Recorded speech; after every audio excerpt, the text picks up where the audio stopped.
Hi, I'm Eddie V. Welcome to the channel. In today's video, I'm going to show you how to change the high pressure fuel rail sensor on a Cummins ISX, specifically 2012 and higher or similar.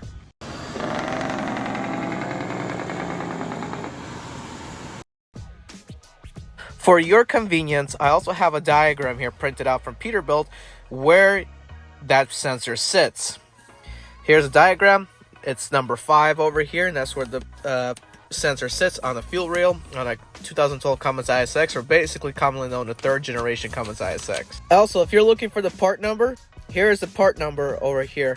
This is what the pressure sensor, or the sensor actually looks like. Now, here is where it's located.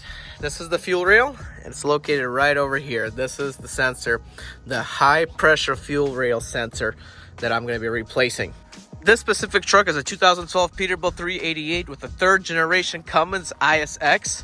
Yes, this is the third generation ISX before they came out with the X15. It's literally the same thing, but this is a third generation ISX. This one is deleted, so it might look a little bit different than yours if yours isn't deleted, but this is the ISX 15, or the ISX, however they call it, and it's specifically on a 2012 model Peterbilt 388. So you get the idea, but let's go ahead and change the sensor out. First things first is we got to unclip this part of the sensor, which is the easy part.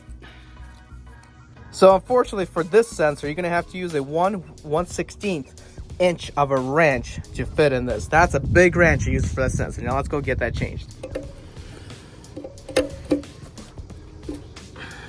That was easy.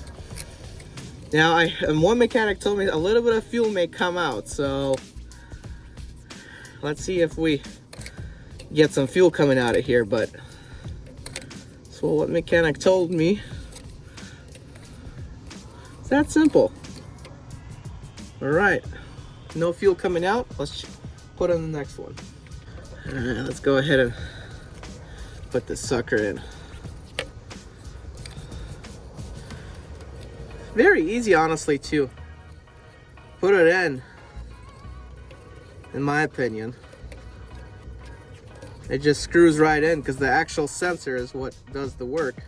So now, gotta make it a little bit tight. You don't want it too tight, and you don't want it over tight. Let's see here. Should be it.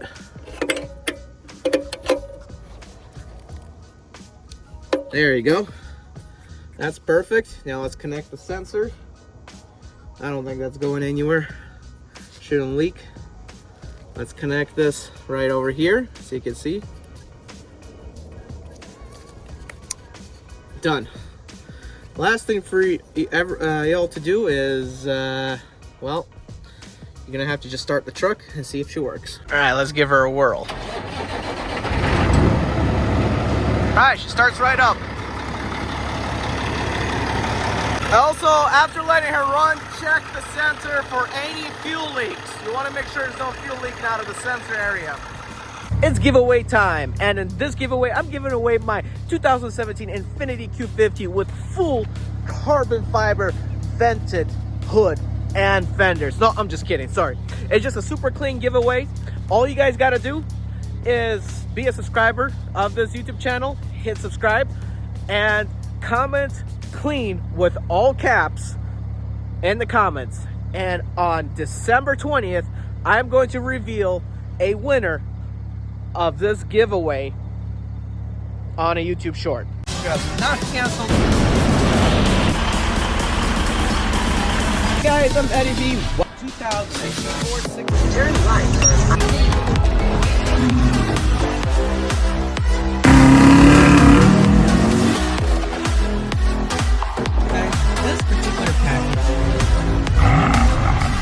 Driving a temp in the 6 Series.